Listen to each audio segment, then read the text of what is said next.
시청자 여러분 안녕하십니까? 대구 경북 소식 전해드립니다. 최근 일주일간 대구와 경북의 코로나19 확진 환자는 하루 평균 각각 5명과 10명 안팎입니다.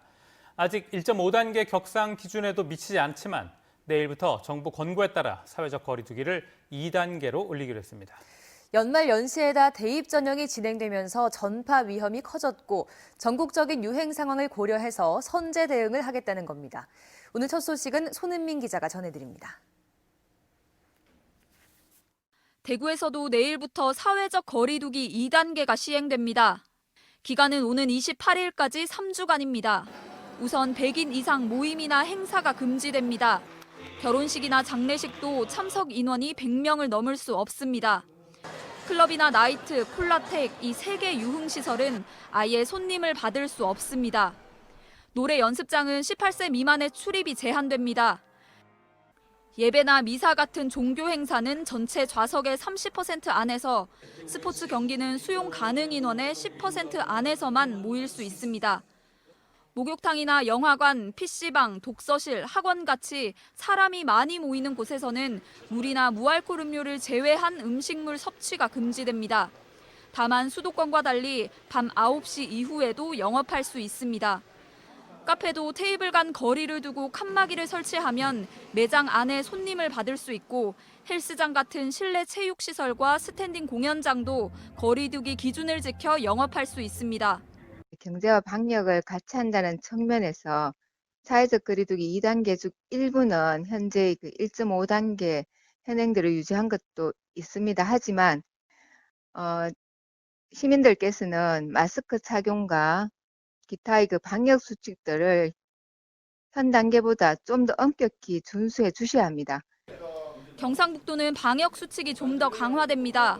학원과 독서실, 실내 체육시설은 밤 9시까지, 클럽 등 유흥시설과 노래 연습장은 밤 11시까지만 영업할 수 있습니다. 50제곱미터가 넘는 카페나 음식점도 밤 11시 이후에는 포장과 배달만 허용됩니다. MBC 뉴스 손은민입니다. 코로나19가 우리 일상을 덮친 뒤 공공의료의 중요성을 더욱 절감하게 됐습니다. 시민들이 기본적인 건강권을 보장받기 위해선 다양한 보건의료 정책이 뒷받침되어야 할 텐데요. 이를 연구하고 제안할 대구시 공공보건의료지원단이 출범했습니다. 권윤수 기자가 보도합니다. 하루에 수백 명씩의 코로나19 환자가 나왔던 지난 2월 말 대구. 확진되고도 진료를 받지 못한 환자가 전화 진료라도 받고 싶다며 자동차 창문에 쪽지를 붙여놓고 애원하던 때가 있었습니다. 호흡이 가빠요. 며칠 전까지만 해도 괜찮지만 호흡이 가빠요. 서열이 밀리는지 안 되네. 코로나 환자 치료를 위해 한 민간 병원은 병원을 통째로 비웠고, 생활치료센터가 등장하는가 하면 차량 이동식 이른바 드라이브스루 진단검사가 도입됐습니다. 이런 체계는 제때 치료받지 못하고 사망한 많은 환자의 희생이 있고서야 갖춰졌습니다. 감염병이 우리 일상을 뒤흔들어 놓으면서 공공의료는 더 이상 취약계층을 위한 의료 서비스에 국한된 게 아니라는 것에 많은 사람이 공감하게 됐습니다. 단순하게 본인이 어떤 의료적인 상황에 직면해서 공공의료가 아니라 평소의 건강권이라고 하는 이런 것들을 자신들이 충분히 돌볼 수 있도록 의료가 지원함으로써 모두가 건강하게 살아갈 권리, 시민 건강권을 보장하기 위해 대구시 공공보건의료지원단이 출범했습니다. 최근 문제로 떠오른 감염병뿐 아니라 응급, 외상, 분만 같은 필수 의료 서비스를 대구 의료체계가 잘 제공하고 있는지 분석합니다. 또 지역의 건강 문제를 발굴하고 맞춤형 공공의료 정책을 제안합니다.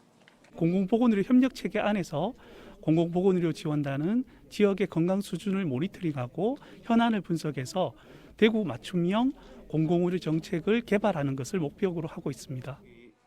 대구시는 지원단의 출범으로 보건정책을 개발하는 데 있어 전문성을 높이고 감염병 확산 같은 위기 상황 때 공공과 민간의 협력이 좀 더 원활해질 것으로 기대하고 있습니다. MBC 뉴스 권윤수입니다. 아동복지교사들이 달서구청을 상대로 정부 지침대로 정규직으로 전환해줄 것을 요구하고 있다는 보도를 해드렸습니다. 그런데 달서구청이 내년도 아동복지 교사 채용 인원을 대폭 줄이면서 교사들이 일자리를 잃을 처지에 놓여 보복 조치 논란이 일고 있습니다. 보도에 신병철 기자입니다. 달서구에 있는 지역아동복지센터에서 일하는 아동복지교사들이 달서구청의 조치를 규탄하는 기자회견을 열었습니다. 달서구청이 내년도 아동복지교사 채용 인원을 올해보다 대폭 줄이겠다고 한 것입니다. 아동복지교사들은 정부 지침대로 정규직인 공무직으로 전환해 줄 것을 요구했는데 오히려 일자리를 잃을 위기에 놓였습니다. 아동복지교사의 주무부처인 보건복지부도 매년 아동복지교사의 정규직 전환을 공고하고 있다.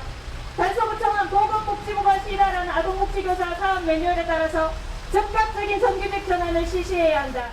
달서구청은 최근 지역 아동센터를 상대로 내년도 아동복지교사에 대한 수요 조사를 해 이같이 결정했다고 밝혔습니다. 학습 수에 따르면 선생님을 19분을 채용을 해야 돼요. 근데 기존에 25분을 다 고용 승계해달라 하니까 그게 저희 구로서는 불가하거든요. 하지만 인구가 약 60만 명으로 대구에서 가장 큰 달서구의 아동복지교사 채용 규모는 인구가 적은 다른 구와 비교해도 매우 적은 편입니다.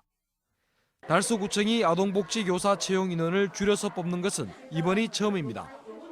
내년도 지역아동센터에 대한 운영비 지원액은 올해보다 2억 원 늘어난 22억 원.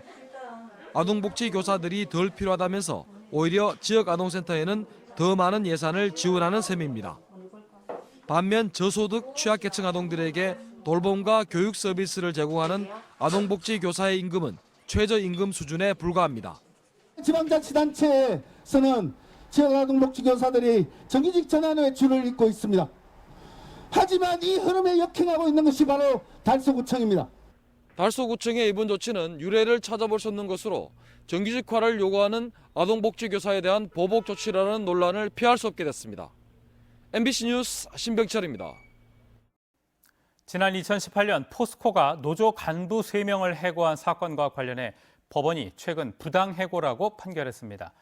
지난해 포스코의 해고가 지나치다며 복직 판정을 내린 중앙노동위원회에 이어 법원까지 노조의 손을 들어준 건데요. 하지만 포스코는 이번 부당해고 판결에 불복해 항소했다고 밝혔습니다. 박성아 기자가 취재했습니다. 지난 2018년 창사 이래 처음으로 민주노총 산별노조가 생긴 포스코. 노조는 사측이 노조 파괴를 모의한 것으로 보이는 현장에서 관련 문건을 확보했다며 포스코가 노동조합 활동을 방해하고 노조를 무력화시키려 한다고 주장했습니다. 민주적이고 자주적으로 만들어지고 있는 노동조합을 방해하고 무력화시키려고 하는 지금 어떤 시나리오를 만들고 있었던 것이 확인되고 있습니다. 하지만 포스코는 노조 파괴 공작은 없었다며 도리어 문서 탈취 과정에서 노조 측의 폭력 행위가 발생했다며 노조 간부 3명을 해고 조치했습니다. 그런데 서울행정법원이 최근 포스코의 해고 조치에 대해 부당하다는 판결을 내렸습니다. 일부 포스코 직원들이 해당 노조에 대해 부정적인 발언을 하고 조합원 모집 활동을 저지하는 등의 행위를 한 점을 인정했고 사건 당일 사측 컴퓨터에 노조 가입 홍보에 대한 회사의 3단계 대응 방안 등이 띄어져 있던 사정에 비춰봤을 때 사측이 부당노동 행위와 관련된 행위를 하고 있다고 의심하거나 오인할 만한 충분한 정황이 있었다고 법원은 판단했습니다. 또 품위유지 의무 위반 정도의 사례에 대해 기존에도 포스코가 해고 수준의 징계를 내린 적은 없었다며 법원은 부당해고라고 판결했습니다. 이번 판결에 대해 노조는 더 이상 이 문제로 노사관계가 갈등으로 치닫는 건 원치 않는다며 판결에 따라 해고자들을 즉시 복직시키라고 촉구했습니다. 저희가 회사와 소통하고 대화하자고 여러 차례 공문도 보내고 이제 했지만 회장과의 면담도 요청했지만 회사에는 어떠한 답변도 받은 적이 없고요.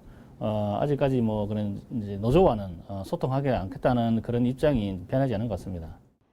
포스코는 이번 법원 판결에 불복해 항소했다고 밝혀 부당해고를 둘러싼 노사 양측의 갈등이 장기화될 것으로 예상됩니다. MBC 뉴스 박성아입니다. 코로나19 환자가 대구에서 5명, 경북에서 9명 더 늘었습니다. 대구에서는 국악 강습 관련 연쇄 감염으로 남구 주민 1명이 확진 판정을 받았고 칠곡군 환자의 접촉자로 분류된 달서구 주민 1명이 확진됐습니다. 기존 환자와 접촉해 북구와 남구, 동구에서 1명씩 확진됐습니다. 경북은 포항 4명, 김천 2명, 경주 1명, 영천 1명이 기존 확진 환자와 접촉한 뒤 확진 판정을 받았습니다. 이 밖에 충북 충주 세미나에 참석했던 경산 주민 1명이 검사 안내를 받고 검사한 결과 확진됐습니다. 입시철을 맞아 다른 지역의 학원 강사가 대구에서 대면 강의를 할 경우에 코로나19 진단검사서를 학원에 제출해야 합니다. 이는 대구시가 내일부터 사회적 거리 두기를 2단계로 격상하면서 학원과 직업훈련기관에 대한 방역 조치를 강화하기로 한 데 따른 것입니다. 다른 지역 강사가 진단검사서를 제출하지 않고 강의를 하다 지역 감염이 발생하면 해당 학원을 원스트라이크 아웃제를 적용해 폐쇄하고 구상권도 청구할 계획입니다.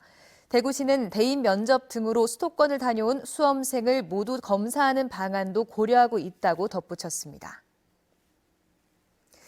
전국 14개 시도의회 의장들이 부산에서 가덕 신공항 지지를 선언하자 대구시 의회와 경상북도 의회가 지지 철회를 촉구했습니다. 시도의회는 공동 성명서에서 김해 신공항은 영남권 합의가 담긴 결과물인데 가덕 신공항을 명분 없이 지지한 것은 부적절한 처사이며 신뢰와 우정을 무너뜨리는 행위라고 비난했습니다. 내년 부산시장 보궐선거를 앞두고 자행되는 김해 신공항 백지화 시도를 용납하지 않을 것이라고 밝혔습니다.